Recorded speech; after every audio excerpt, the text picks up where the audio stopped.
right when they got you. If it got you like this, then you just relax your body, breathe in deep, right? Not hard. I mean, you really kind of shallow, right? Because you want to stay alive, son. You want to stay alive, right?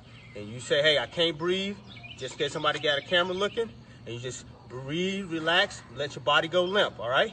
I need you to stay alive, okay? This is what I taught my son this morning, America.